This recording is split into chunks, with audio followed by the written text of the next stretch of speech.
Bueno, muy buenos días. Cordial saludo a todos. El día de hoy vamos a hablar sobre este artículo que fue elegido en conjunto con el doctor Calle.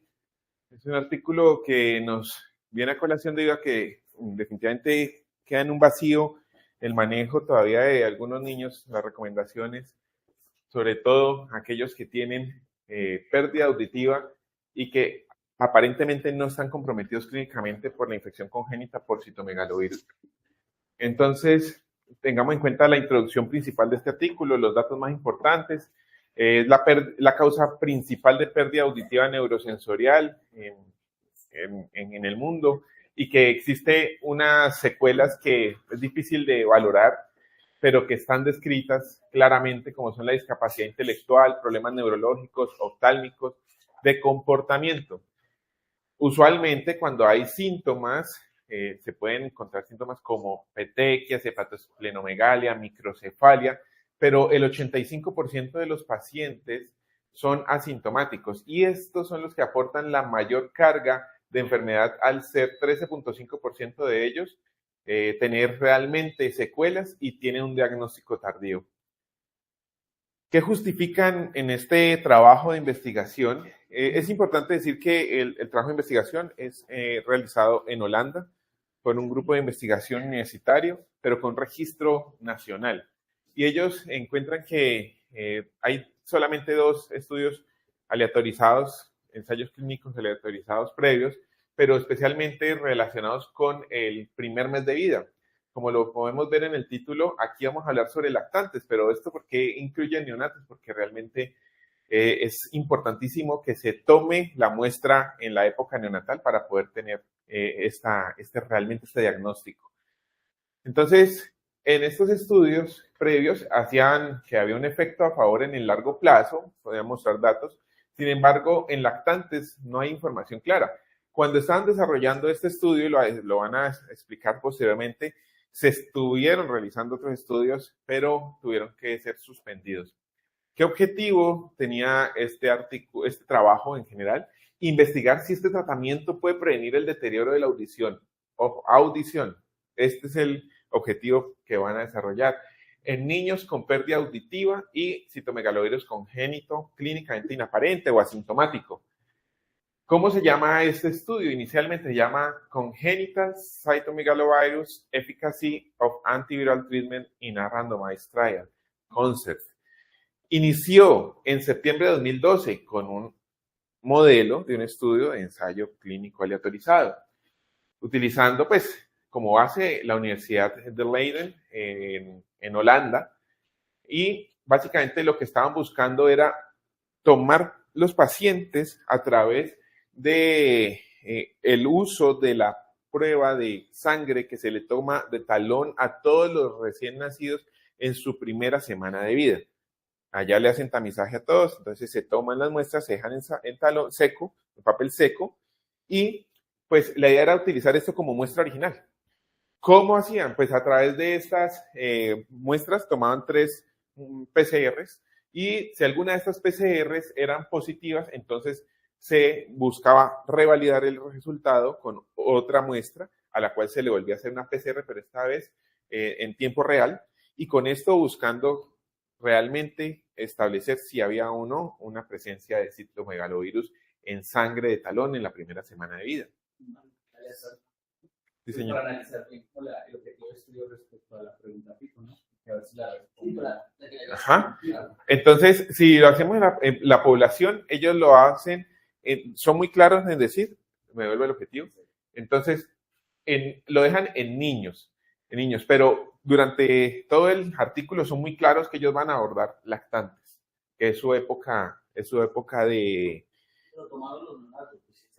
No, pero tomaban los datos como para la muestra retrospectiva, porque se almacenaba el papel seco. Pero esto eran niños ya que habían superado la edad neonatal y que eran lactantes de 13 semanas, menores de 13 semanas. Ajá, como el punto máximo de corte. La población, la intervención era valorar la pérdida auditiva en pacientes que tuvieran citomegalovirus congénito. Te hago la pregunta aquí con los siguiente.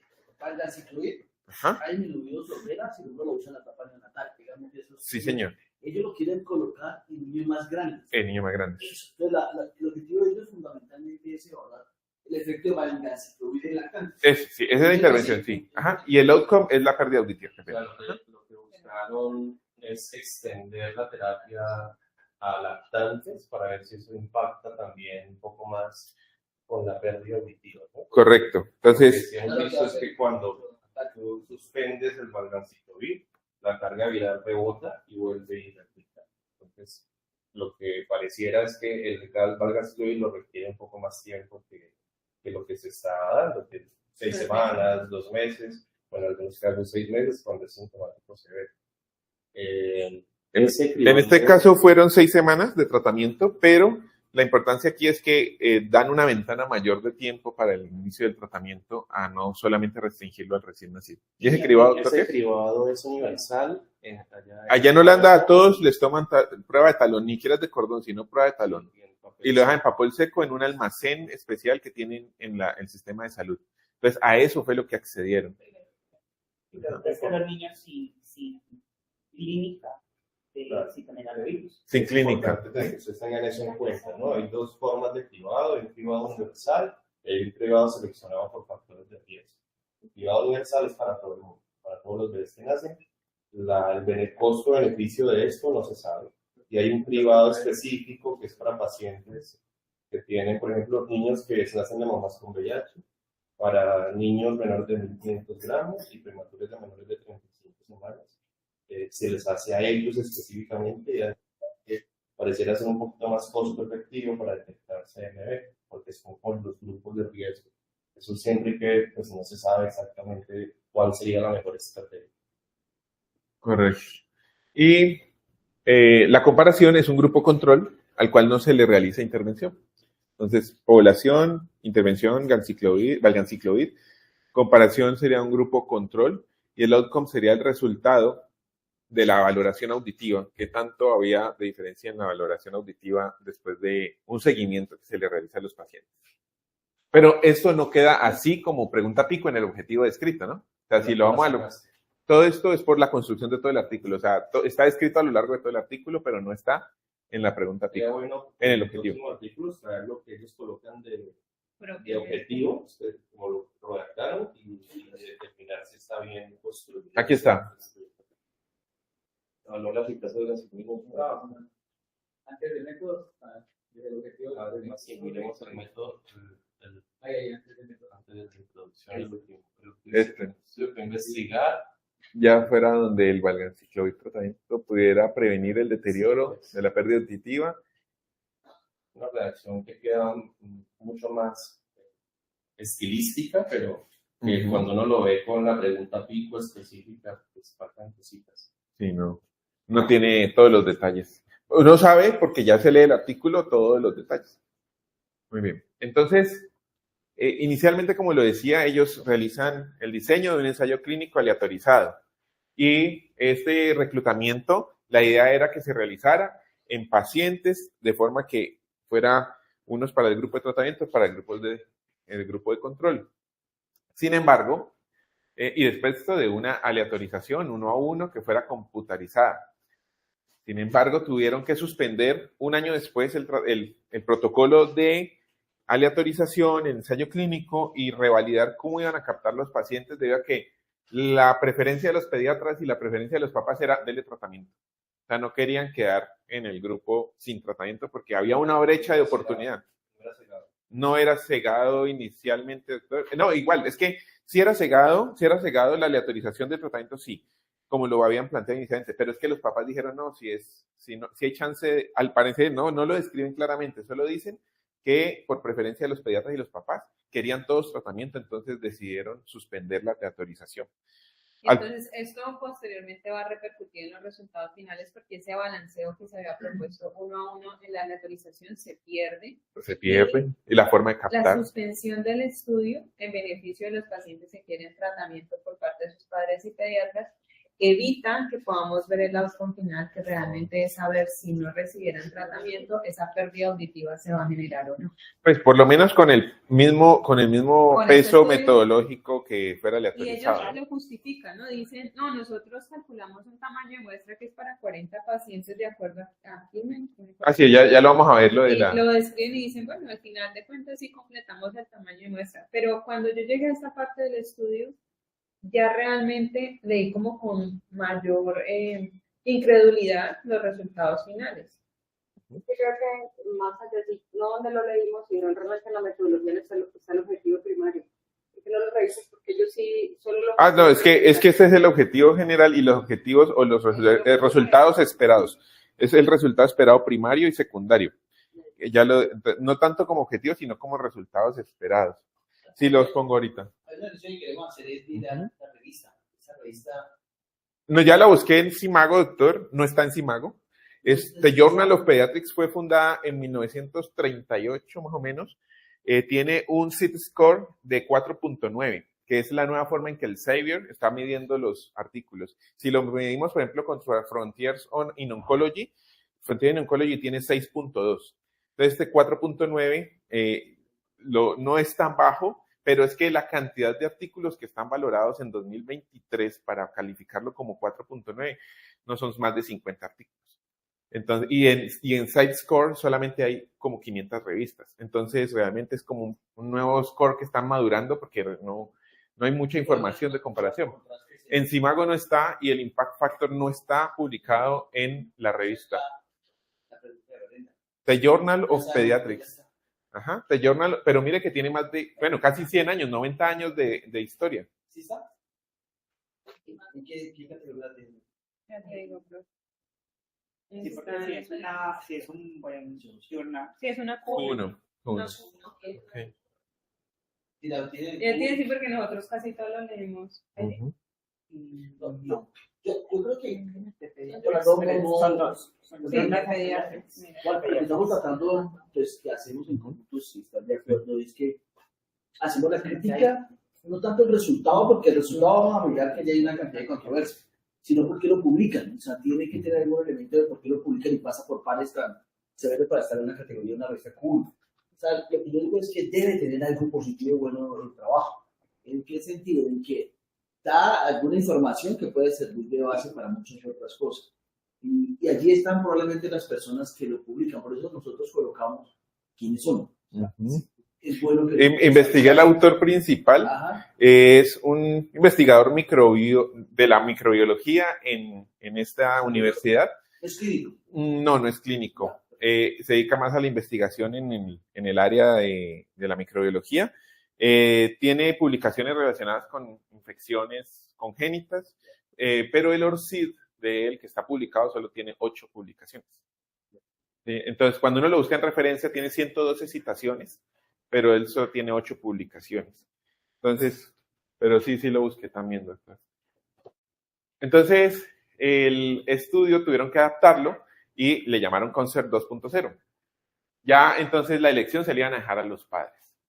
Y el grupo de control decidieron que fueran pues los que no tenían tratamiento o que no habían recibido tratamiento y tenían también la característica de pérdida auditiva, que eran menores de 18 meses, eran históricos y que pues eran positivos para CMV en la gota seca del tamizaje. Entonces, cuando vemos el árbol de distribución de los pacientes, de los 1.381 pacientes que fueron testeados para citomegalovirus, bueno, finalmente 1.374, 59 fueron positivos. De estos 59 no se pudieron reclutar 23, porque 19 eran inelegibles. Unos de ellos por no cumplir criterios de inclusión, otros por cumplir criterios de exclusión. Y entonces se involucraron 36. ¿Cómo se distribuyeron esos 36? 2 en esa aleatorización que duró un año. O sea, en un año solo captaron 2 pacientes en este grupo. 8 en un grupo que llamaron interino, que fue entre estos 2, que fueron pacientes que estaban allí presentes, pero que no fueron aleatorizados y que tampoco pertenecieron al protocolo del CONCERT 2.0. Y el CONCERT 2.0, que ya eran los que no eran aleatorizados y que eran los pacientes que decidían no tratamiento versus los de tratamiento. Finalmente, esto nos sumó 24 pacientes que recibieron tratamiento y 10 pacientes que recibieron el grupo control por este lado. Y estos fueron adicionales, pacientes que recibieron, que fueron testeados retrospectivamente, en los cuales los 37, 3 fueron positivos, uno no se reclutó y 2 fueron enrolados como controles históricos. Entonces se sumaron a los controles. Entonces, esto es lo que decía Brenda. Nos cambia mucho la forma en que se captaron pacientes en todo momento. Entonces, no es similar. Eso, pues, nos dificulta mucho. ¿Sesgos de qué? ¿Selección? Sesgo de Yo creo que selección. no, pues, hay sesgos de selección, pero también de información, porque más adelante igual Sí, van a también nos decir- van a decir que una cosa de pronto es lo que se hubiera podido captar de forma aleatorizada versus el paciente que ya está más porque lo decidió. La información que va a brindar en las encuestas también. Al principio obviamente era una hora, ¿no? Y luego terminó siendo como 30 y... 1.5. Sí, 1.5 a 1. 5 y todos. Casi 2. 2 a 1, básicamente. Así,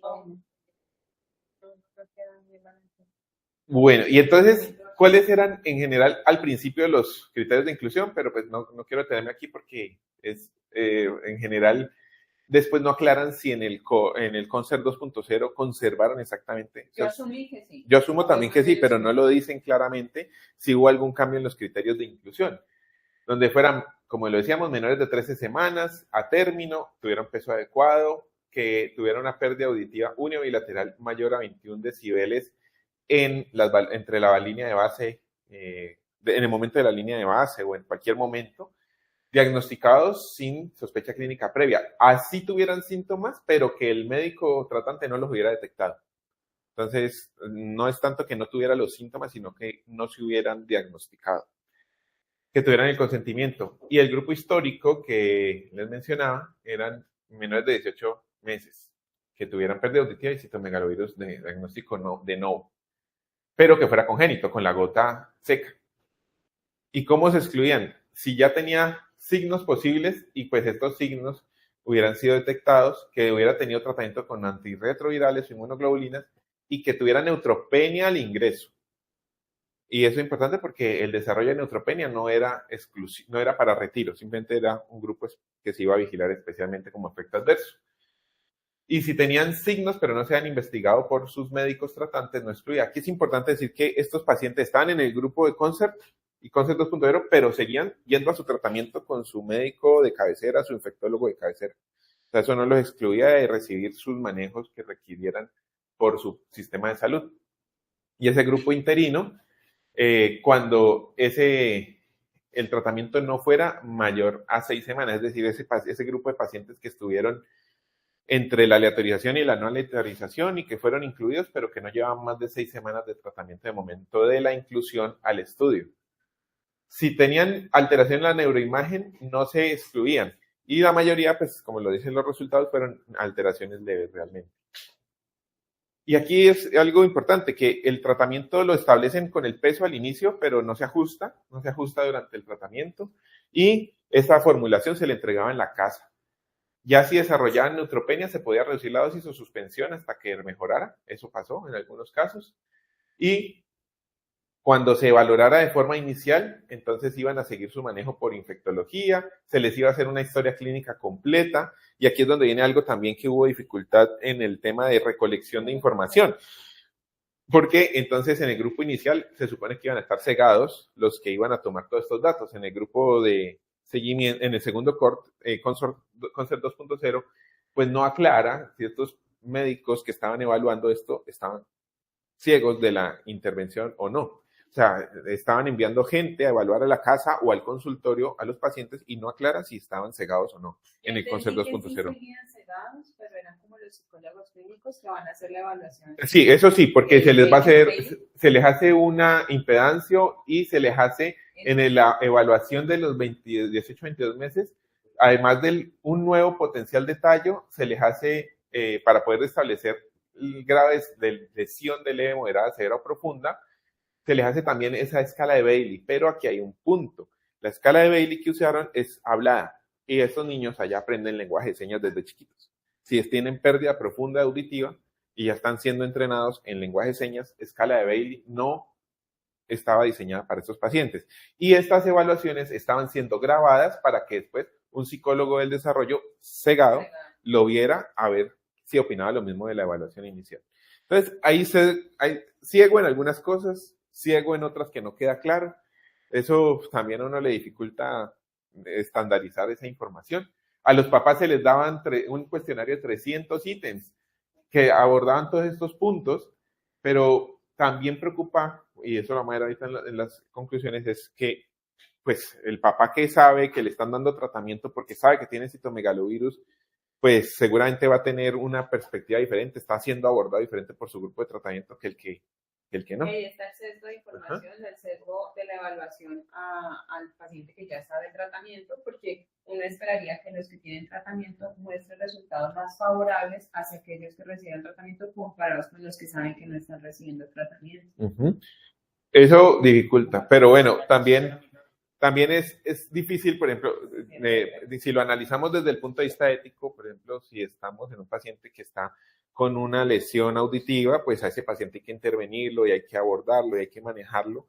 Entonces también es muy difícil que el padre no se ponga las pilas, por así decirlo, no esté atento al manejo de su paciente. Pues el seguimiento por fuera no le hicieran intervención y que los papás no dieran información.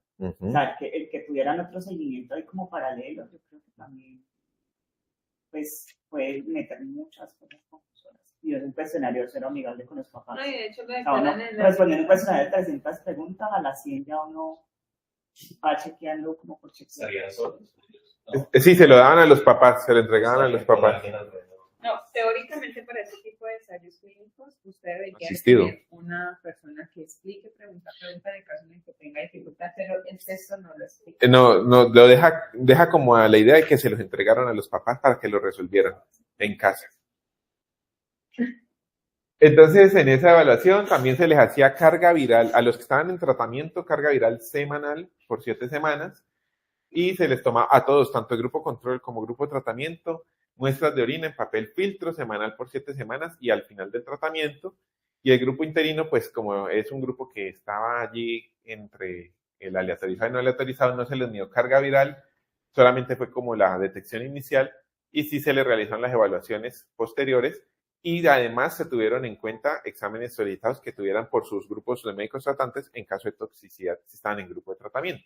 Por ejemplo, yo tengo una observación. Ajá. Uno ve las gráficas que nos muestran de carga viral, tanto en orina como en sangre. Ellos muestran cómo se va cayendo la carga viral en los pacientes que tienen tratamiento comparado con aquellos que no tienen tratamiento. Pero tenemos la dificultad que hay un grupo grande, son otros pacientes que no están incluidos en esa carga viral. Y hacen el fenómeno que describe ahorita el doctor Calle. En cuanto suspenden la terapia en la 6ª semana, uno ve cómo aumenta otra vez la carga viral. Y en la discusión luego van a decir que esa carga viral puede durar incluso años positiva. Y eso no saber si es o no es. Ajá. Y ahorita vamos a lo de la sordera, también lo explican en la fisiopatología. Ahora sí lo que decía la doctora, los resultados primarios esperados y secundarios. Entonces, el primario era que se encontrara un cambio en la audición en el mejor oído desde el inicio hasta el seguimiento. Entonces, cualquiera de los dos oídos, el que mejorara más, ese era el resultado primario. Y los resultados secundarios era la audición total, que era el promedio o la sumatoria de los dos oídos, desde la línea de base hasta el final de la evaluación, ese resultado del desarrollo, el cambio en la carga viral y la comparación de los efectos adversos. Entonces, por eso es importante que en la pregunta pico utilizamos, pues nosotros nos hemos acostumbrado, no sé si de pronto el doctor Torres tenga alguna observación al respecto, que antes de explicar la metodología siempre está el estudio, el objetivo del estudio, y es el que usamos para la pregunta pico. Normalmente estos resultados primarios no serían el objetivo como tal, sino que es lo que ellos van a medir. Como el outcome. El outcome, sí, el outcome que van a comparar más que el objetivo del propio estudio. ¿Sí?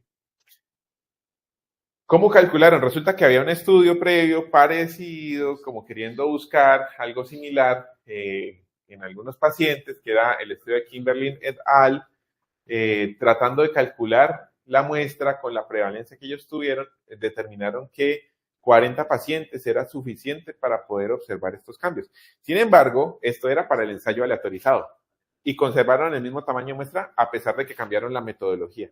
Entonces eso pues también lo ponen como un limitante. Eso para poder tener un 80% de poder para detectar la diferencia promedio, la pérdida auditiva, que fuera de 12.8 decibeles con desviación estándar y entre 10 a 17.5 de grupo de control y tratamiento. Bueno, eso es como para poder establecer que con 40 pacientes iban a poder tener un poder suficiente para detectar un cambio de pérdida auditiva de 12.8 decibeles. Esas características de base se fueron pues con estadísticos descriptivos, que al final tampoco es que los pongan mucho realmente, o sea, los escriben en general, pero no los ponen. Las variables continuas, que son, por ejemplo, la pérdida auditiva, la carga viral, estos según, pues aquí hay algo muy importante, el t-test o la Udemy-Whitney nos van a ayudar pues a establecer esa diferencia entre las medias que hay en esas dos mediciones, tanto de grupo control como de tratamiento, para poder establecer si hay diferencias. Sin embargo, como aquí estamos también hablando de clasificar categóricamente como grupos, agruparlos, porque si hablamos de números son muy pocos pacientes, entonces se agrupan como mejoría, no pérdida, empeoramiento severo o profundo. Entonces a esas ya son variables categóricas y usualmente uno utilizaría chi cuadrado. Sin embargo, la cantidad de pacientes que son aquí tenida en cuenta es mínima, por lo cual no se puede usar chi cuadrado, sino que debemos usar test exacto de Fisher para mejorar el rendimiento de la validación de los datos, de la comparación del OR que se buscaba. Los autores utilizan 5 datos para estar Fisher, menos de 5 Fisher. Otros utilizan, probablemente 30, 40 datos menos Fisher. Lo tienen que describir al final para que lo lea, mire a ver si lo acepta o no lo acepta. Pero uno puede usar chi cuadrado. ¿Con poquitos? Sí. Ah, bueno. No, pues fue 5. Ok, no, pues normalmente lo... Algunos autores. Ajá. Lo que pasa es que, por ejemplo, si tú tienes una celda con 0 y le aplicas un chi cuadrado, inmediatamente él, por el modelo matemático, te lo envía a 0 y te lo da significativo. Pero cuando uno es realista y utilizó el test de Fisher, es cuando uno puede tener resultados como más confiables. Uno tiene que también tener esa precaución cuando lee, porque si hay un chi cuadrado que te da una P significativa, pero la celda estaba menor a 5, significa que los cálculos fueron malos y probablemente no haya, digamos, como cabida a esa significancia estadística. Podría pedir las celditas a cómo Sí. No, la verdad no lo especifican. No lo especifican, no, yo no pero lo si hay veo. varias celdas que están en 0, entonces yo creo que estaba lugar a hacerles el test de Fisher.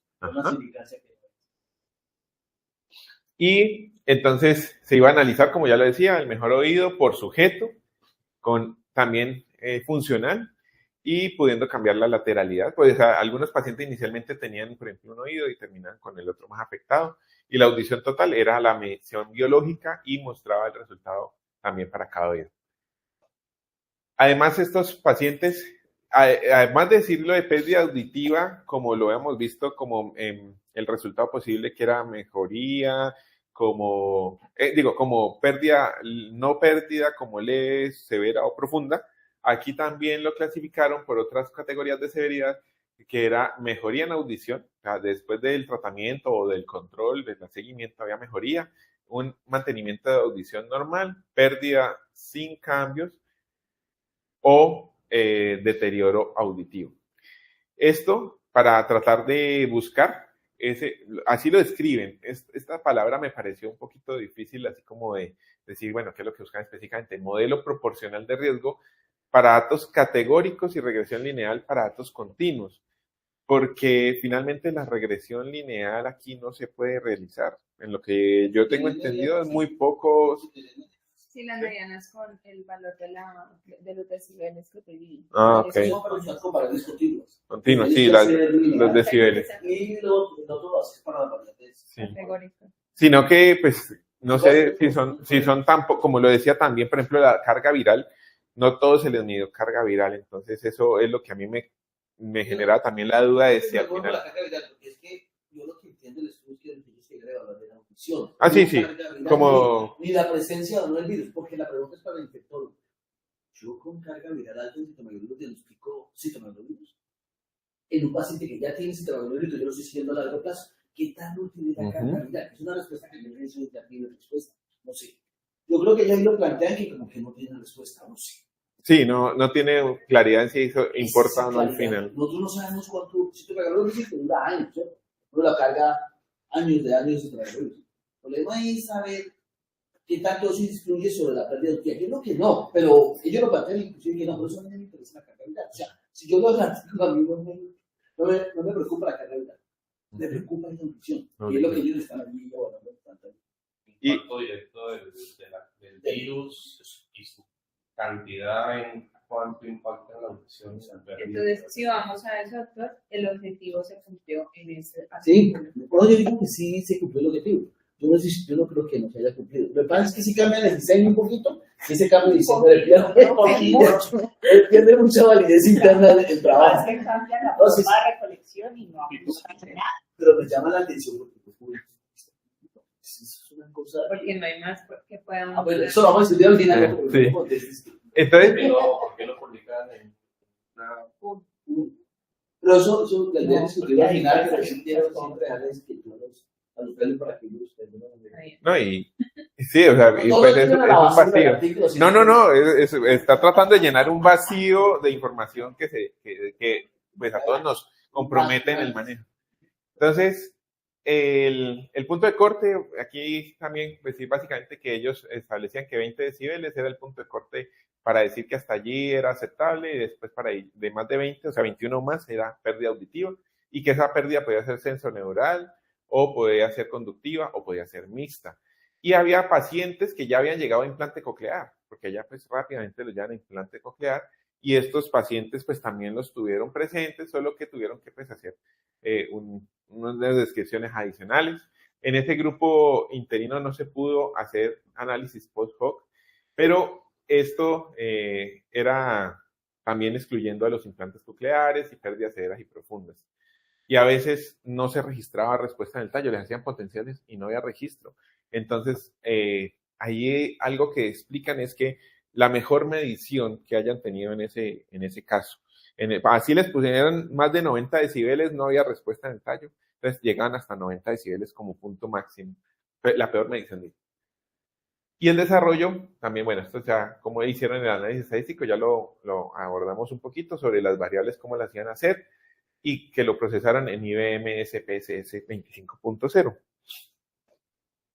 Entonces, respecto a los resultados, rápidamente, ya lo vimos en el árbol, cómo se llegaron a tamizar. Finalmente, de los 36 participantes, uno se perdió en el seguimiento, de los primeros 2 fueron aleatorizados. De 37 adicionales que quedaron en la parte retrospectiva con pérdida auditiva, 2 controles eran históricos y 25 fueron finalmente tratados y 12 en el grupo histórico combinado con rechazo al tratamiento, o sea, que entraron en el grupo de control. Entonces, que era como 1 a 2, básicamente. Listo, era el mismo. En las líneas de base no había diferencias en las variables que ellos midieron, pues diferencias significativas en lo que eran las características al nacer. Hubo 4 pacientes con microcefalia, 2 y 2, ¿sí? Se les hizo ultrasonido a 21 en el grupo de tratamiento y a 8, pero finalmente el porcentaje pues era muy similar. Las anormalidades en ese ultrasonido eran en el 100% de estos 8 y en el 90% de estos 21 que fueron realizados ultrasonido. Y sobre el tipo de características que había además. No, leves, las colocan como leves. Sí, en uno de los pies de página de los informes dice uno como que tenía alteraciones neuronales basales, que tenía calcificaciones. Que sería una indicación de tratamiento, o sea, que a los controles a la final no le iniciaron, también tiene un problema ético. Por lo que los papás no querían, ¿no? Y eso fue el estudio, porque ellos, yo creo que eso, por eso es uno de los factores que lo publican. Es muy complicado hacerlo hoy en día. Entonces, lograron hacer un estudio donde no había necesidad de tratamiento de los controles. Y las dos poblaciones que tenían citomegalovirus, tanto el control como el tratamiento, son iguales. O sea, yo estoy tranquilo con eso. para mostrarnos los resultados, qué es lo que esa guía de la organización de aquí. Entonces, aquí ellos encuentran que cuando hablamos de un solo, pues, el mejor oído, si hablamos al final, bueno, al principio, la audición normal a la línea de base era el 17% del grupo control y 50% del grupo de tratamiento, que tuvieron la misma pérdida auditiva respecto a la línea de base que en el seguimiento, entonces el 33% y el 29%, pero en lo que fue el deterioro respecto al seguimiento, entonces solo el 8% se deterioró en el grupo de tratamiento y el 50% en el grupo de control, en mejor oído. Y también en audición total, el 8% del grupo de tratamiento y el 42% del grupo control. Y esto sí dio que había un factor protector, siendo que era estadísticamente significativo. Esa es la información. Yo ahí tomo la decisión. No tengo información a la verdad. Porque ahí la pregunta, a mí siempre me ha inquietado, yo alguna vez hablaba con Eduardo, nosotros no estamos en eso. Nosotros tenemos que hacer eso. Más un país como el nuestro, que aquí hay sistematologías en cualquier parte donde uno entra. Y que se está afectando a la población infantil. Esto es un país de altos ingresos. Citomegalovirus en Holanda, es Holanda, ¿cierto? Sí. Según mi experiencia, la prevalencia de citomegalovirus congénito en Holanda es 0.54. 0.54. Y en Colombia la prevalencia es del 8.4. Y eso que son estudios, no en toda la población, sino en algunos reportes que se dan de este megalovirus. Profe, y entonces la pregunta es, usted habla de tetamizaje, ¿serían las gestantes en el primer A mí la gestante me enreda. O sea, yo no me meto con los ginecólogos. Con los ginecólogos me viene la pelea por eso. Y además porque ellos interpretan eso diferente, tenemos que sentarnos con los ginecólogos. Digo, entre nosotros, neonatología, infectología en este caso. Nosotros, cualquier alteración neurológica, microcefalia, macrocefalia, Andrew Walker, Anochiari, yo no sé si tiene meningoceles. Busquemos citomegalovirus por todo lado, porque citomegalovirus produce muchas alteraciones bizarras. Habría que mirar si nosotros hacemos un trabajo en eso y empecemos a recoger muestras. Es decir, si lo empezamos a hacer tanto aquí, en esta unidad, como en otras unidades de la ciudad, que pueden ser una, dos o tres, podemos hacer un trabajo grande de eso. Yo sé que Porque es que a mí me llamaron que están haciendo un trabajo grande en Latinoamérica. Citomegalovirus. Nosotros no podemos estar. Aquí nadie te toca eso. Entonces, como que no hay, tiene que haber, porque aquí es. Entonces nos pusimos a investigar y a mirar, y en estos últimos meses, yo no sé, con el mismo Ojalá, nos va apareciendo que me a la lata. Compromiso hepático, compromiso neurológico, citomegalovirus. Y cada vez se está aumentando más. Yo quisiera hacer el trabajo en conjunto, y ahí pues todos invitaríamos para mirar eso y poder mirar con ese protocolo que tienen en Latinoamérica de eso. Esa es una de las cosas por la pregunta, profe, ese trabajo. es porque en la discusión ellos dicen que el citomegalovirus en el primer trimestre es mucho más, impacta mucho más en el neonato comparado con los del segundo y tercer trimestre. Por eso la pregunta es si hay que incluir a los estudiantes. ¿Cuánto sobre eso? Igual que los sorprende. Okay. Y te lo contesto con esto. Toxoplasma con clorotiritis. Para mí eso es poquito. No. Para mí, si yo soy papá, no. Sí. Exacto, para mí me genera una discapacidad importantísima. Entonces, todo un citomegalovirus está pasando parecido. Okay. Es que como produce todo lo bizarro el primer trimestre, la formación, eso lo lee el portero del niño. El niño es ese que nos está contando.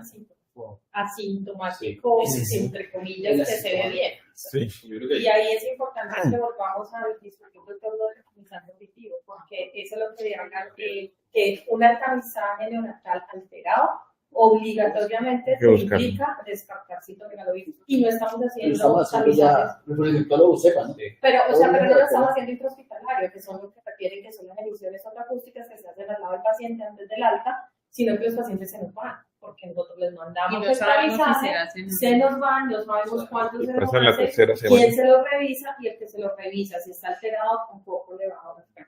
Entonces ahí estamos perdiendo tamizajes de niños que posiblemente tengan un... Yo creo que tiene que ver también con el tema de prevalencia. No sabemos cuál es la prevalencia nuestra, no sabemos por decirlo hace una inteligencia. No hay estudios de prevalencia, porque creemos que es una prevalencia alta para nosotros. Y ahí está el tema del privado. Entonces, países, por ejemplo, en España solo hacen privado específico, no hacen privado universal. ¿qué necesitaremos nosotros? ¿Hacérselo a todos o hacérselo a grupos más pequeños? Y lo otro que además impacta es el tratamiento. El tratamiento está complicado, es bien difícil en este momento el tratamiento de citomegalovirus. Les pongo un caso que me pasó hace un mesecito, lo vi a la 6ª semana, la mamá tenía CMV IgM positivo, pero pues nació y lo mandaron a casa. Y llamaba la atención, ya me lo mandaron porque el perímetro se estacionó. Nació un perímetro normal, pero a medida que fue creciendo el primer punto prenatal ya tenía microcefalia. Y el perímetro fue bajando, entonces le pedimos todo, carga viral voladísima en la orina y los potenciales también afectados, un poco alteraciones cerebrales no muy severas, pero era toda la indicación de tratamiento. Pero cuando ya vuelve, ya tiene 3 meses, y ya el tercer mes, entonces diagnóstico CMV congénito, tratamiento con valganciclovir, no lo aprueba la EPS porque el registro INVIMA de valganciclovir es para el tratamiento de los primeros 2 meses de vida. Entonces ahí ya la dificultad, el bebé nunca se pudo tratar. Incluso la mamá intentó comprarlo particular y no lo consiguió. Esa es la dificultad. Entonces yo creo que también por ahí las sociedades científicas nos falta pues ahondar un poco más ahí, darle más, pues necesitamos sí hacer un tamizaje importante, pero también tratarlo que salga positivo. Si lo detectamos y estamos con las manos de qué vamos a tratar. Entonces, y lo bueno de verdad es que ellos empiezan es con el niño, ¿no? Ellos no toman en cuenta el antecedente materno. No. Es toman la mamá, que es lo que está sucediendo en el mundo. Sí. ¿Qué pasó ahí? Este es lo que es el cambio pues en decibeles, también diferente. No, pero espérate, ellos allá aplican el estadístico con relación a si hay diferencias significativas entre los dos valores y encuentran que sí. Claro. Ajá, sí señor. Esto es como cada paciente es una línea, qué pasó al principio, la línea de base y en el seguimiento, en el de mejor oído, tanto en el grupo control como el grupo de tratamiento, pero las imágenes realmente son un poquito, este es el grupo total, o sea, audición total, audición del mejor oído, ¿sí? Entonces, pues básicamente es como para ver que algunos iban sobre todo hacia arriba en el grupo de tratamiento, ¿no? O sea, uno puede observar como más tendencia hacia arriba. No lo tiene el artículo, no específico. Es que cada línea es un paciente. Cada línea es un paciente y la escala de grises es la... Ajá. Sí, una línea promedio. No lo ponen como línea promedio. Sí, por eso digo, es como un poquito difícil de verla, pero es como para ver cómo fue que cada paciente tuvo la evolución al inicio y al final. Y esto es el desarrollo cognitivo, que no encontraron diferencias en las diferentes áreas que califican. Sí. Ajá. A los 18 meses. Entre 18 y 22 meses. Bailey no evalúa desarrollo cognitivo. Es una escala más neuromotora. Yo tengo que hacer pruebas. Todos los 5, 7 años. Sí, claro. O todos los demás que tienen que ver con inteligencia y todo eso. Pero entonces, lo que toca hacer con esta población es seguirlos. Es que esto lo mezclan también con el cuestionario de 300 preguntas que tenía el familiar. No hubo diferencias ahí hasta ese momento. Y además, sin lenguaje de señas y que era muy largo, pues eso dificultaba. El desarrollo también, en retraso en el desarrollo, pues aquí como les decía, no hay diferencias. Entonces este es en el comportamiento. Este es lo que rellenan los padres con el DECIP. Y este es el desarrollo, el neurodesarrollo valorado con las escalas que se evalúan por el psicólogo entrenado, también con la grabación que se le hacía al paciente. Esta es la carga viral en plasma, en lo que es el tratamiento, grupo de tratamiento de control. Vos colocás que Bailey's no hubo diferencias, lo otro, sí, el BECIP. ¿Cuál es el problema de los niños con entonces, ¿qué me deja a mí tranquilo? Que no hay problema en ese neurodesarrollo hasta ahora, ¿sabes? Hasta los 18 años. Pero la parte auditiva sí mejora. Y si mejora la audición, el niño va a aprender, sí, va a entender. Porque es un país de altos ingresos. Resulta que Holanda ya tiene todo para rehabilitarlos. Allá hay un sesgo también. Digamos, si yo lo hago aquí en Colombia, no tengo cómo hacer eso. ¿Por dónde le va? Sin ningún tipo de rehabilitación. Entonces, aquí sí. Esa es la gran diferencia que ellos tienen. Además, las pacientes ya estaban encantadas. Sí. Entonces, igual han recibido un apoyo, un soporte. respecto a eso hay algo también nuevo y es que hasta hace el año pasado, en las guías previas americanas, audición solo audición, compromiso auditivo, no era indicación de tratamiento. Eso cambió el año pasado, ¿no? Entonces ya, así no tengas ninguna alteración neurológica, pero tienes una hipoacusia confirmada, requiere tratamiento. En la americana. Es por esto de estudio. Claro. Es mayor información. Y lo que decía el doctor Calle, cómo se comportaba luego de terminar las 6 semanas de tratamiento, hay un aumento en la carga. Hay que esperar si eso tiene significancia. Sí, no hubo otros hallazgos en análisis post-hoc.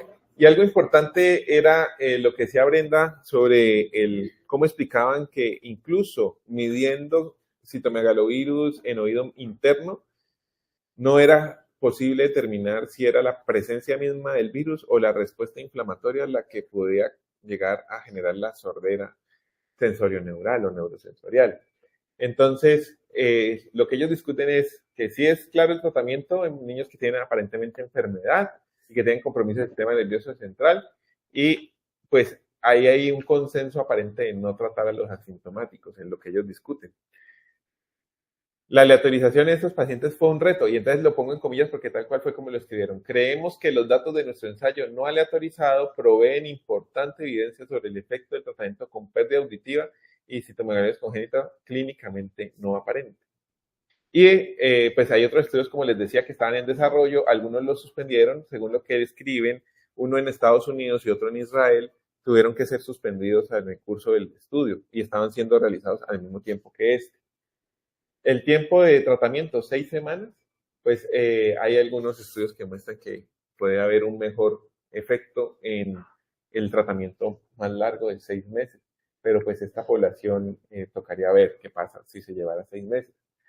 Y ya, eso sería como lo que les Ellos dicen que ¿por qué 6 semanas? Dicen que las 6 semanas fue porque así lo sí, porque inicialmente los primeros estudios fueron a 6 semanas, pero hay un estudio adicional que muestra que puede ser 6 meses. Cuando sale el resultado del beneficio de los 6 meses, ya ellos habían iniciado este estudio y su protocolo decía 6 semanas, por eso así quedó, aún sabiendo que el beneficio era mayor a los hasta 6 meses. Sí. Y lo que decía Brenda, ¿no? Lo de que muchas veces se estimaba que era solo la infección del primer trimestre, pero ya el doctor pues, nos dio esa aclaración. Lo que les estaba mencionando sobre el ADN del virus en el oído interno. ¿Y qué limitaciones? Falla, aquí me falta la otra. Falla en la aleatorización, que se cambió el diseño, los participantes eran reclutados de diferentes maneras, los grupos eran pequeños, muchos confusores podían presentar. ¿Y ellos lo publicaron, sus limitaciones? Sí, ellos lo dicen. Sí. La principal limitación fue el cambio del diseño. Sí, son estas. Pero también el tamaño, ¿no? También dicen que pues, obviamente así no fuera significativo, igual ellos consideraron confirmado. No encontraron efecto en el neurodesarrollo, el score de evaluación no tenía lenguaje de señas, el grupo interino pues no tenía esos registros de ese diario que hacían los papás, tampoco cargas virales. La neutropenia se presentó básicamente muy similar entre el grupo tratado y el control, o sea que neutropenia realmente no fue un efecto adverso muy importante. Sí hubo 2 casos donde hubo neutropenia, tuvieron que suspender temporalmente el tratamiento, pero lo reiniciaron. Una diarrea por ahí que también se creyó que era causada por el valganciclovir, pero al final se vio que no. Y esto, si se hubiera sido prospectivo, porque es que estos datos muchas veces estaban recogiéndose ya de forma retrospectiva, o sea, no eran en tiempo real, entonces hubiéramos tenido mayor homogeneidad, que era lo que estábamos hablando de cómo se recolectaban los datos. Pero este grupo, pues también es clínicamente importante. Para salud pública el mensaje es que debería hacerse tamizaje. Y sí informan que hay algo de financiación, pero no vi que esto realmente tuviera un impacto sobre la publicación y no había otros conflictos.